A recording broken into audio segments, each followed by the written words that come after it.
So, this'll be our base, won't it? I guess so. Yes. Nihalf's hammer. How about a tad more enthusiasm? We're in the ancient city of the Shapers. If anything, we should feel honored. Well, let's just hope the city's defenses work better for us than they did for them.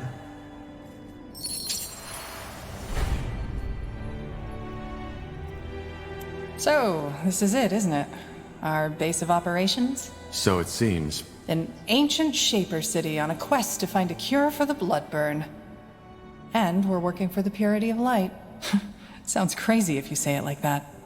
Just some weeks ago, I thought I'd be in Greyfell now, trying to make a fresh start as an innkeep. Innkeep? You? Hey, don't laugh. What's wrong with some honest work after years of defiling on the road? Getting up early in the morning, setting the tables, serving mulled wine and stew to tired, weary souls. Just a simple, honest life. So, you'd leave it all behind? The adventuring? You know. People always act as if these decisions are final. The only way to find out how much I'd like that kind of life is by taking a chance, isn't it? And if one day I wake up and find myself in need of a change, I can still pack up my things and hit the road again. Upsides of elven blood. There's plenty of time. Innkeeping is fun, until you find yourself on your knees at dawn, clearing up the puddles of vomit and beer these tired, weary souls left behind when they were done carousing. Quite the cynic, aren't you?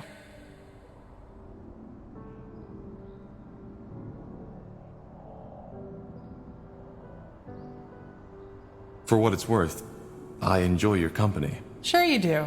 Who else would patch you up after the next monumental battle? Anyway, talk later, shall we? I'm sure you've got battles to prepare.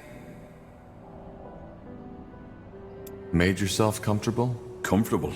Believe me, being comfortable is the last thing on my mind right now. Just look at this place. A Shaper city. Don't you feel it too? This sense of divinity?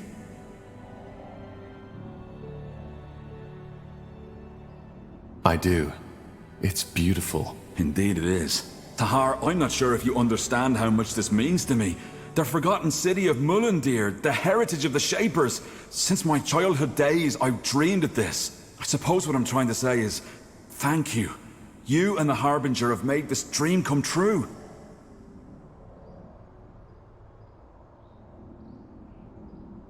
Well, all we did was save you from the orcs. You were the one who found the entrance. You make it sound as if saving me from those greenskins was an easy feat. It wasn't. Anything else I can help you with? If not, I'd like to take another look at that rune Lekain gave us. It's at least as amazing as this place. Tahar, may I help you with something? What are your thoughts on the Harbinger, Rondar Lekain? Well, he's my employer. Without him, I wouldn't be on this mission. Or, what do you mean? I was trying to say, how do you feel about what he stands for? The purity of light, Aenir's return. Oh, that. I'm not certain I have an opinion on these matters. Don't you care who you're working for? Truth be told, not that much. Making a living as an archaeologist is hard enough as it is. I can't afford to be picky, and in all honesty, aren't Lekain and his fellows just more of the same? There have always been cults who weren't happy with the Guardians and believed they had found the true and only God. There was even that one who believed in a sort of schizophrenic God, who was both the trinity of three different beings and the singular omnipotent God at the same time. However that's supposed to work. Sounds funny when you think about it, but those lads were dead serious.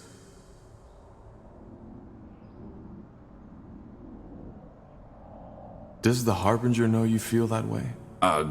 No, I guess not, but he doesn't need to know about that, does he? So, you don't believe in Aenir's return? In the new world? No, I don't. But there's truth to what the Purity claims. The Guardians have been unusually silent. Yeah, because maybe they finally realized how silly and ungrateful most of their creations are and decided not to bother anymore. What I'm trying to say is, there could be all kinds of reasons why they've withdrawn. And I doubt a bonkers robe-wearing lad such as Lekain knows the answer. So you think the Purity is harmless? Of course they are. And like any other fanatic, He and his fellows will go down once people realize his god doesn't have all the answers. Maybe you're right. I certainly hope so. There's something I've been wondering about. How did your cooperation with the Harbinger begin? Well, that was simple. I was in Everlight at the time, on request of the nobleman. He'd hired me to do some work on an artifact collection of his. One night, a courier contacted me and gave me a letter. The message outlined the mission and the pay, even though the latter was almost irrelevant to me once I realized what it was that Lacane wanted me to find. Molandir. Yeah, you know the rest of the story. How does one make a living as an archaeologist? Good question. One I usually prefer not to think or talk about. To be honest, it's a tough life.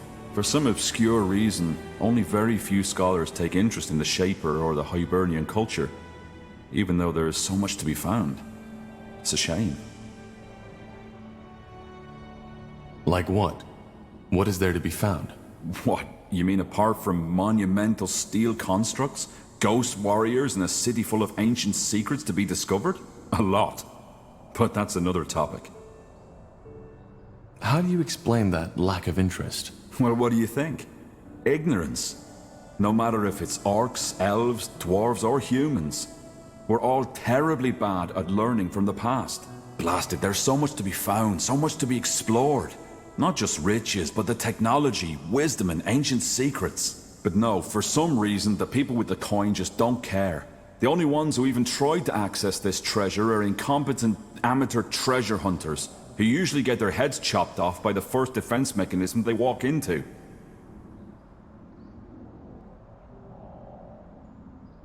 True. It's a pity. Well, I suppose that answers your question.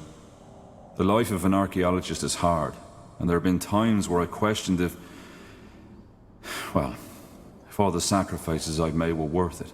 Yet, here I am now. I've been meaning to ask you, how does a dwarf end up so far from the Windwall Mountains? Let's not talk about this now, shall we? Maybe later. All right, sure. Sorry, I didn't mean to. No sweat, Tahar. It's fine. Found out anything new about the rune? Well, so far all I can say is that what Lacane has given you is indeed a Shaper artifact, as we suspected. Now, I would write all this purity talk of the rune being a gift of Aenir off as religious nonsense if it weren't for the fact that the rune's energy actually interacts with the Godstones, shrines of Aenir. Which means that the Shapers and Aenir are somehow connected. Somehow, yes. And I'll find out how. I found some materials. Could you use these to upgrade your armor? Yeah, wait. What's that? Nihalf's hammer. This is amazing. No, more than that. This is phenomenal. I don't follow. What's so special about this thing? This thing, as you call it, is part of an artifact. One that the scholars have been writing about for centuries. It might be possible to reconstruct them, and that... I can't even begin to imagine what that would entail. Goodbye. Corporal? Need anything? Could you tell me a bit more about your homeland? Finn and Mir? Well, it's not my homeland anymore, but yeah, shoot. What role does magic play among elves? It's everywhere. Magic is considered a gift of Ellen, and it defines your standing in every possible way. We may have talked about that already, but the whole council who runs the country is made up of mages, which is why the Purity will have a hard time finding followers in Finn and Mir, should they ever be naive enough to try. I doubt that will ever happen. How is human culture different from elven culture? I assume you mean Nortander from Finn and Mir? There isn't one elven culture, as little as there's just the humans. Generally spoken, though, I wouldn't say they're too different. Especially not compared to the orcs. Life is a lot slower, mainly due to our lifespan, and elves are even more defined by tradition than humans. They revere nature and value tradition and rules above all else, and they are extremely aware of what they say, how they say it, and to whom. Which also makes it very easy to offend an elf. I'm an exception in that regard, but that was something my vagrant years taught me. But then again, not all elves are like that. There are some who care as little about Ellen the White Tree and the traditions as a troll cares about his morning toilet. Elves have a very long lifespan. What's it like to live for so long? Hard to say, since I don't know what a human body feels like. As an elf, you simply take it for granted. When I first realized how short a human life is during my travels, I was baffled. I've been on this world for 39 years now, and in the elven world, I'm hardly considered an adult. Here, I'd have delivered my 7th child by now. It's strange. That's the best way to describe it. But you know what I eventually came to realize? Tell me. That age doesn't necessarily make you wiser. I've talked to 30-year-old humans who understood more of the world than the ancient seers of Finn and Mir. It's all about experiences. Interesting. There was something else I wanted to ask. Sure. What? This might sound odd, but why did you join me? It was me the Harbinger wanted. Why are you asking? If you want me to leave, you can just say it. No hard feelings. No, I just want to understand. You've been putting yourself in a lot of danger for our cause. I guess so. Well, I hate to disappoint, but I don't think there's a particular reason. As you pointed out in the prison, I'm a fugitive as much as you are, and my best chance of survival was sticking with you. Goodbye.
So, this is it? Your fabled fortress? You don't sound... It'll do. All I need is a good forge. My ingenious mind will do the rest. Though these orcish smiths you've employed so far certainly don't deserve their title. What do you mean? Because they are amateurs, and that's putting it lightly. Just give me some coin for material and send them my way. Then I can teach them what a true orcish axe or armor should look like.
Huh?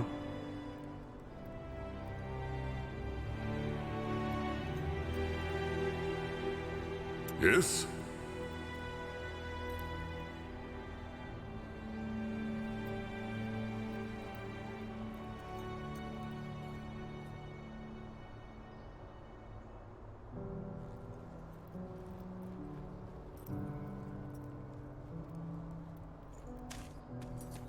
Huh? Zal Raka. Gore, how are you and the Fire Wielders settling in? All right, I guess. Nonetheless, Tahar, I have to say it. I don't like this place. Not at all. Why not? I guess it's the people who once lived here. The Shapers. They were corrupted. And I can feel that corruption even now. Corrupted? Yeah. Their customs, their culture. They were completely detached from the order of nature. How so? Do you even need to ask? Just look around.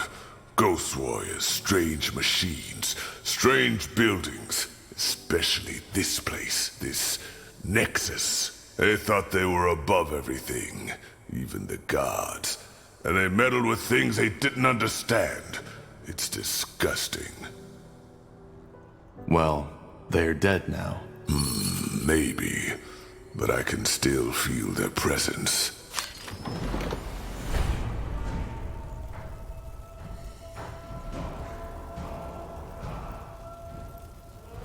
In any case, with our new allies, we should be able to go look for the stones.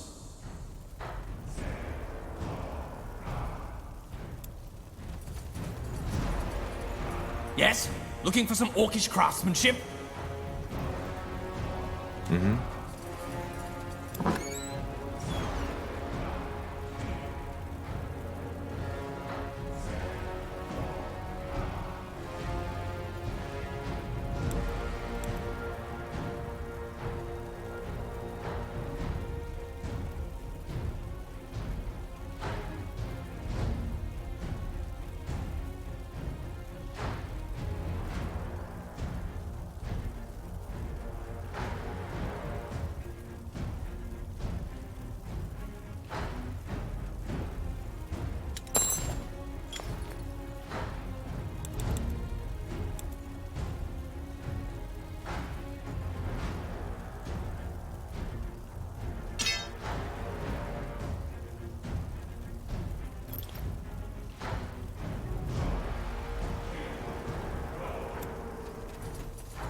there you are again.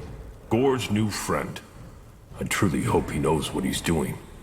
Orcs following the orders of a pale skin. That hasn't happened before. But, to be fair, you've given me little reason to distrust you. You did great in that battle against Krew. Thank you. So you're the commander of the Firewielders? Chieftain. And I serve Gore, our High Chieftain, who follows your advice. In other words, I'm the third down the list. Mainly, I'm here to make sure our warriors stay in shape and are well equipped. And if you're willing to invest some coin, I might even come up with a way to permanently increase their strength. I want to train the Firewielders. All right. Here's what we can do.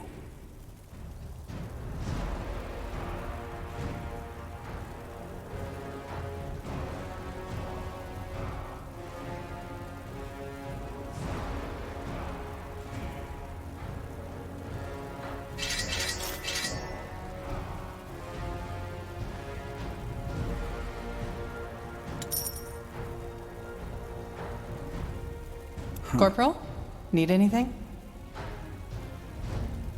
Tell me a bit about your time on the road. What was it like? Is that a command, Corporal? Please? All right, but I'm afraid there isn't so much to tell. Have you ever been on the road by yourself? A long time ago, yes. Well, then you know how wearisome it can get. Sleeping under the stars sounds romantic at first, until you realize that most of the time it's sleeping in the mud, in drizzle. Most of the time, your stomach and your purse are empty, and your feet are full of blisters. And, of course, there's the constant danger. Especially if you're traveling on your own. Did you ever have a companion? Some, yeah, but most of it was just temporary. Though there was one I traveled with for longer. Quentin. How did you meet? Coincidence. A small town between Finn and Mir and Lar. We played dice together and he cheated. When I called him out on it, he tried to turn tail. But one of the other guests stopped him for me. They wanted to go give him a beating, but I told them to stop. He gave me back my money and we started talking. And, believe it or not, we found that we got along quite well. So you started traveling together? With a thief? I wouldn't call him that. He was just young and careless. We ended up traveling for almost a year. What was his story? Where was he headed? Into the blue, same as me. He had quite an interesting task, but I wouldn't feel comfortable sharing it with you, to be honest. He wouldn't want that. I see. What was your relationship? You mean... no, we were just friends. He was way too young for my liking, and I think I was too old for him. We were more like sister and brother. Huh. So, how did you split up? What happened? Nothing dramatic. We came by a village and decided to rest there for a while. The roads had become quite dangerous due to the mage wars, and we didn't want to go out unprepared. I did some healing for the villagers, and he helped out the local smith. He liked it, and the smith wanted him as an apprentice, so he stayed. I was surprised and a bit hurt at first, but then I realized it was probably for the better. I still think of him sometimes, though. Huh. And how did you make a living? That was the easiest part. I healed people. With light magic? Yes and no. It was my magic that mended the wounds, but since mages are often met with suspicion, how shall I say, got a little creative. Frankly put, whenever I treated someone, I gave him a magical potion to drink, which was just water mixed with some harmless herb to give it color. The rest was laying on hands to help the potion's effect, which was pure light magic and how I did the actual healing. And that worked? Better than you'd think. People were fighting over my panacea as if I was Ellen incarnate, while cursing the evil defilers who had caused this war. Ironic, isn't it? Do you miss it sometimes? The vagabond life? Well, we're still vagabonds somehow, aren't we? But I know what you mean. And yeah, I sometimes do. The wind on my skin, the vastness of the wildlands, and the fact that all you have to think about is the mile ahead of you. It's another world. There was this one night I'll never forget. I had made a camp at a clearing, set up campfire, and I was leaning against a tree, slowly drifting toward sleep. Then, all of a sudden, it started to rain. Not just the usual drizzle, it was bucketing down, drowning everything, the earth, the noise, the plants around me. My first impulse was to jump up, to find shelter, get my things into the dry. But I didn't. Instead, I saw. I don't know how else to put it. All of a sudden, there was this deep sense of peace. As if all my life I had been chasing something without knowing it myself. And in that moment had found it. So I just watched. I sat there, and I watched. That feeling lasted until the sun came up. And then I fell asleep. When I woke up, it was gone. That sounds beautiful. And a bit dramatic. But yeah, it was beautiful. I've never felt something like that again. And what do you make of it now? Truth be told, I don't know. But it changed something. Even though I cannot say what it is. Yeah, do you need something? I'm a tad busy. What exactly is it that fascinates you about the Shapers? Oh, Tahar, that's quite a topic. I don't mind sharing, but are you sure you want to go there? I am. Tell me. All right. Well, where do I start? You see, the Shapers have always fascinated me. They're all over Io. These remnants of a once so glorious civilization. Yet for some reason, so many people are almost oblivious to it. On the one hand, of course, that's very sad. On the other hand, it also makes it a lot more exciting. It's like I'm a treasure hunter, only that everyone else fails to see the treasures around us. Tell me, Tahar, when seeing all of this, don't you sometimes feel like you're exploring a childhood dream? The kind of world the poets and the bards always spoke of? Sometimes, yes. It's dark, but also fascinating. Absolutely. But this childish fascination was only the spark. The more I studied the Shapers, the more enthralled I became with their culture. Did you know that at the pinnacle of their existence, they ruled over all of Io? A global empire with no one to oppose them. You seem to consider that a good thing. Oh, good, bad, the world doesn't work like that. Of course, there are writings that hint at the fact that the Shaper Empire wasn't all rainbows and unicorns, but still it was stable. And it persisted for tens of thousands of years. Can you imagine? All this knowledge, all this art, all this wisdom. Nothing in the Io of today can match that. Nothing. It's like comparing a sea full of secrets with a puddle of muddy water. And how exactly did their empire come to be? They must have conquered quite a few nations. They had the liberty of being the first living civilization on our Io, at least as far as we know.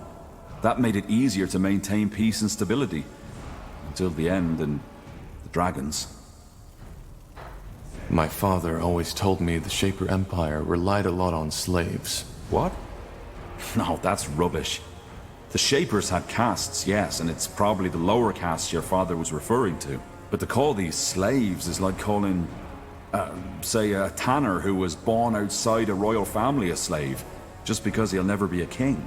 And even the very lowest caste, the Zalanur, always had enough to eat, a roof over their heads, and could, without paying a single coin, get themselves healed by a cleric if they needed to. So if you think that's unjust, go ahead. Ask an Everlight beggar which era he'd rather live in. He's not a slave, yes, but in some ways he's worse off.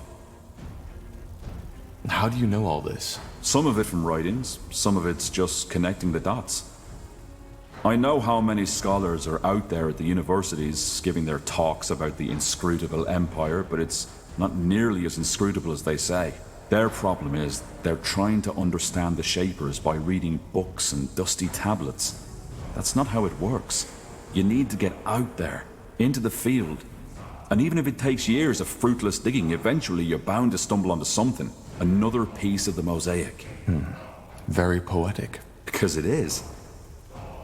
And yet, they died out. Yeah. Great mystery. Most scholars think it was the dragons. They do, but I doubt it. You saw what the Shapers were capable of.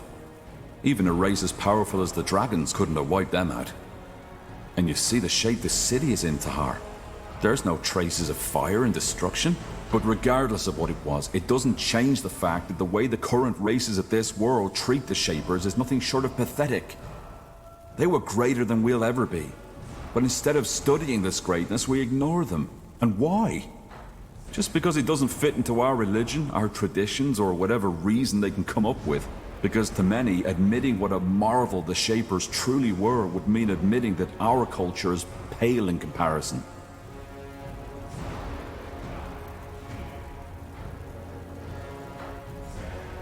Is our world really that bad? That depends on your expectations. We could do worse, certainly, but if this is as good as we can get, then I have nothing to feel but pity. Maybe you're right. There's a lot we could learn from the Shapers. There is. In any case, I suppose you found your answer, haven't you? This is what fascinates me about the Shapers. They're a reminder of what we could be, if only we wanted to. I see. Well, thanks for the explanation, Iskrim. I appreciate it.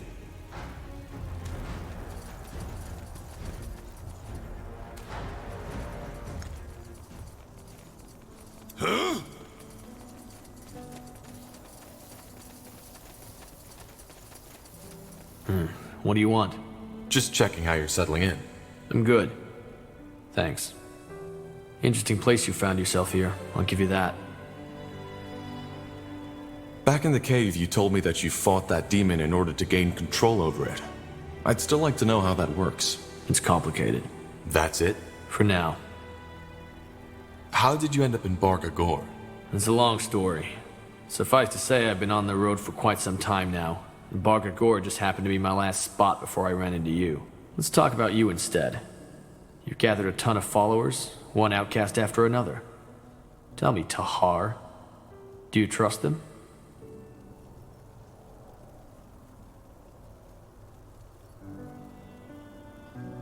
I'm still trying to figure that out. Good luck with that. To be honest, I don't understand how you can do it. You have that look about you, and it's driving me nuts. What do you mean by that? I've observed you on the way back from Barga Gore. The way you move, the way you talk.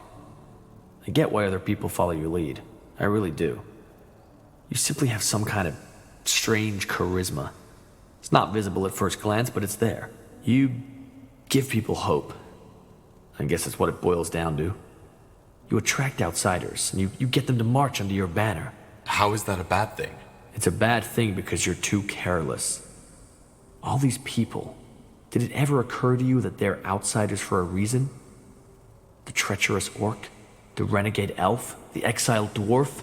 Still, you trust them. Even if you put your stern face on, I can see that you do. And it's why people follow you. But trust doesn't protect from betrayal. But let's stop this right here, okay? I'm sure you have things to do, and so do I. If you insist. Huh? So, have we gotten past that I don't trust you thing? I want to know more about you. Well, there isn't that much to know about me, Tahar. I'm a demonologist from Kalea, and I've been on the road for a couple of years now. That's it. Wait, you're Kalayan? Yeah, and I know I don't have the accent, but that was a lot of training. What made you come to Northander? Long story, and I don't want to talk about it. Anything else, Tahar?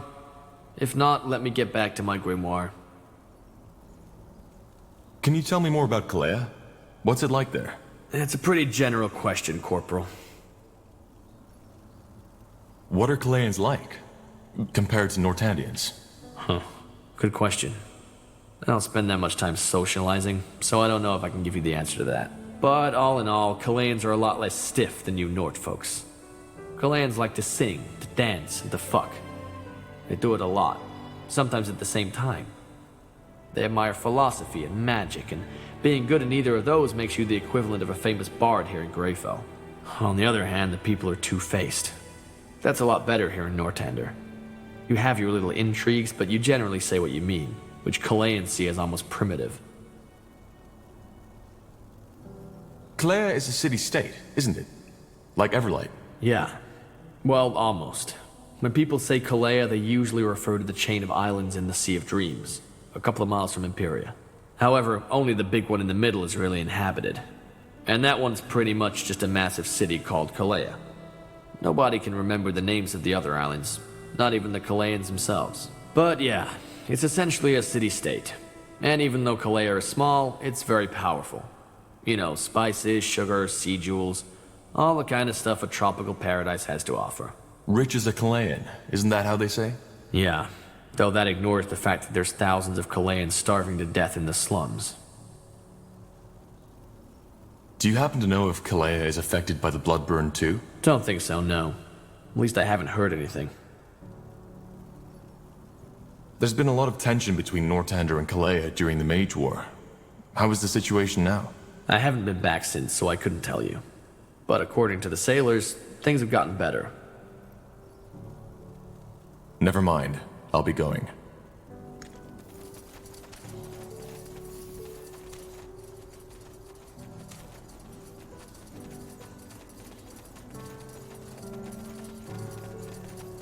Interesting.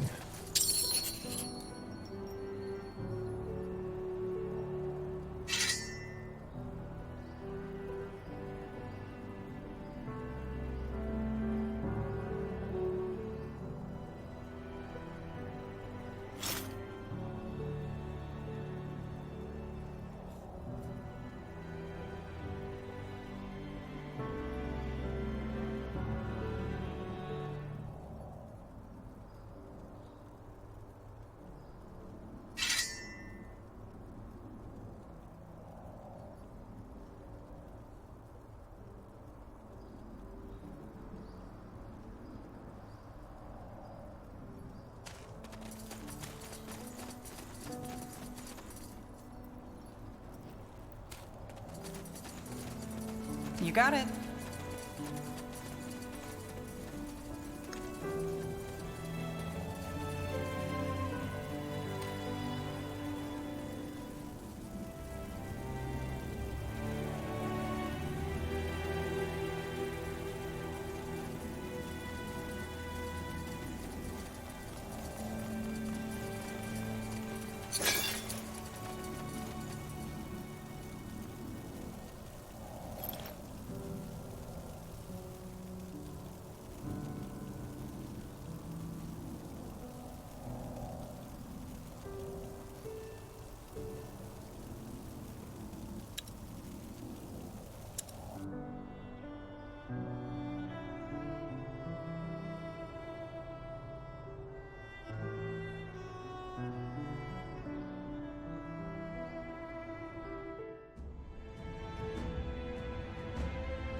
Child's play.